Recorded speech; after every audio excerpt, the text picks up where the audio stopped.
हर हर महादेव दोस्तों। यह एक भावनात्मक, दर्द भरी और दिल को छू लेने वाली प्रेम कहानी है। एक ऐसी लड़की की कहानी जिसका प्यार टूट गया, लेकिन उसी दिन उसे पता चला कि उसकी कोख में उसके प्यार की आखिरी निशानी पल रही है। मेरा नाम अनन्या था। मैं आर्यन से पिछले 4 सालों से प्यार करती थी। हम दोनों ने साथ जीने मरने की कस्में खाई थी। मुझे लगता था कि हमारी शादी तय है, बस सही समय का इंतज़ार है।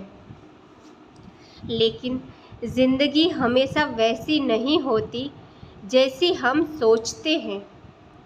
उस दिन शाम को आर्यन ने मुझे एक कैफ़े में बुलाया। उसकी आँखों में वह चमक नहीं थी जो पहले हुआ करती थी।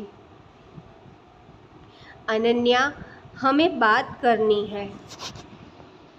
मेरे दिल में एक अजीब सी घबराहट हुई। क्या हुआ?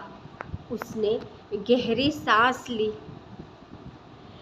मुझे लगता है कि हमें अलग हो जाना चाहिए। मेरे हाथ से कॉफ़ी का कप छूटते छूटते बचा। क्या? मैं अब इस रिश्ते को आगे नहीं बढ़ा सकता। एक पल में मेरी दुनिया बिखर गई। लेकिन क्यों? मेरे परिवार ने मेरी शादी कहीं और तय कर दी है। मैं उसके खिलाफ नहीं जा सकता। उसके शब्द मेरे सीने में तीर की तरह चुभ रहे थे। 4 साल का प्यार कुछ मिनटों में ख़त्म हो गया। मैं रोती रही, वह चुपचाप बैठा रहा, फिर बिना पीछे देखे चला गया और मैं वहीं बैठी रह गई, टूटी हुई, अकेली, बिखरी हुई। अगले दिन मेरी तबीयत अचानक खराब हो गई। चक्कर, उल्टियाँ और कमज़ोरी। मेरी सहेली रिया मुझे अस्पताल ले गई। डॉक्टर ने कुछ टेस्ट करवाए। करीब 1 घंटे बाद डॉक्टर मुस्कुराते हुए मेरे सामने आए।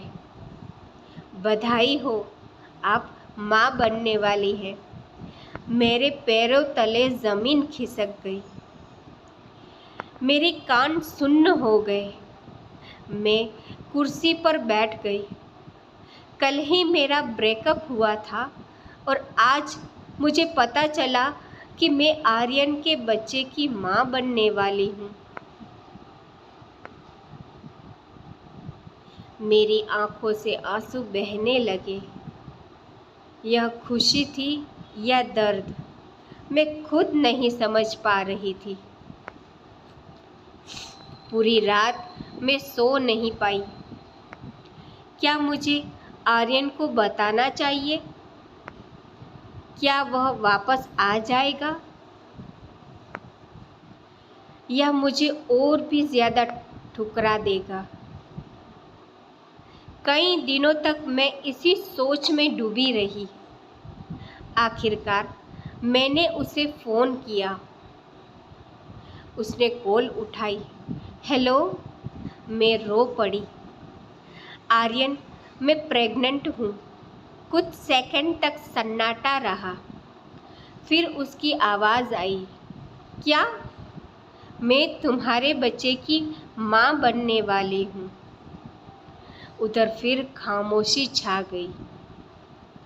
लेकिन जो जवाब मिला उसने मुझे अंदर तक तोड़ दिया।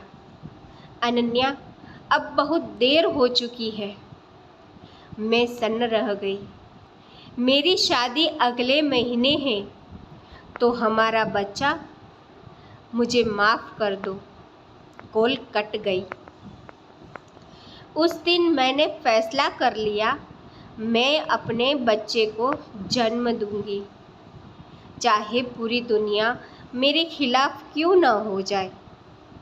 परिवार, रिश्तेदार और समाज सबने सवाल उठाए, लेकिन मैंने हार नहीं मानी। 9 महीने बाद मेरी गोद में एक प्यारी सी बेटी थी। मैंने उसका नाम आशा रखा, क्योंकि वही मेरी ज़िंदगी की आखिरी उम्मीद थी। उसकी छोटी सी मुस्कान मेरी सारी तकलीफ़ें मिटा देती थी। समय बीतता गया, मैंने नौकरी की, कड़ी मेहनत की, अपनी बेटी को अच्छे स्कूल में पढ़ाया। देखते ही देखते 10 साल गुजर गए। एक दिन स्कूल में पेरेंट्स मीटिंग थी।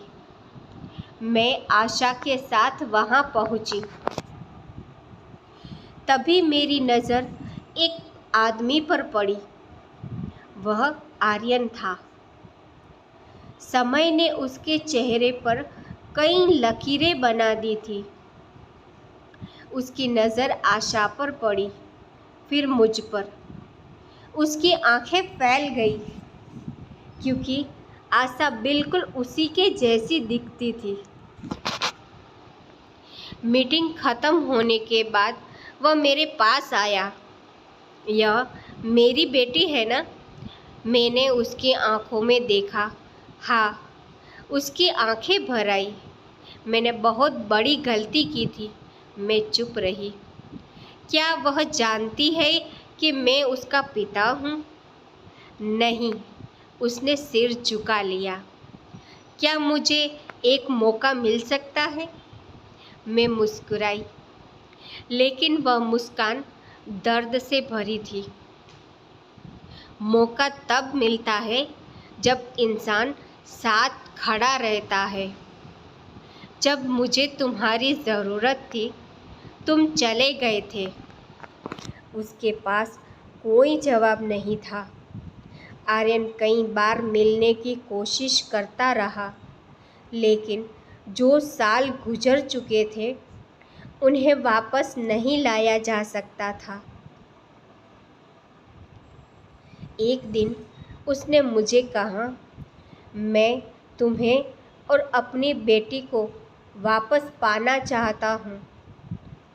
मैंने शांत स्वर में कहा, तुम अपनी बेटी से मिल सकते हो, लेकिन मेरा दिल अब वहाँ नहीं है जहाँ तुमने उसे छोड़ा था। उसकी आंखों में आंसू आ गए।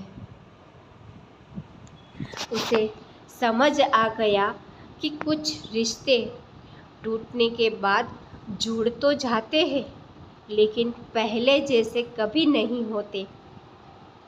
अंततः जिस दिन हमारा ब्रेकअप हुआ था, उसी दिन मुझे पता चला कि मैं उसके बच्चे की माँ बनने वाली हूँ। उस दिन मुझे लगा था कि मेरी ज़िंदगी ख़त्म हो गई है, लेकिन सच तो यह था कि उसी दिन मेरी ज़िंदगी का सबसे खूबसूरत दिन था। मेरी ज़िंदगी का सबसे खूबसूरत अध्याय शुरू हुआ था, क्योंकि जिसने मुझे छोड़ा था, उसने एक दिन पछतावा पाया, और जिसे मैंने जन्म दिया था, उसने मुझे जीने की वजह दे दी। अगर आपको कहानी पसंद आए तो वीडियो को लाइक, शेयर और चैनल को सब्सक्राइब अवश्य करें। Thank you for watching.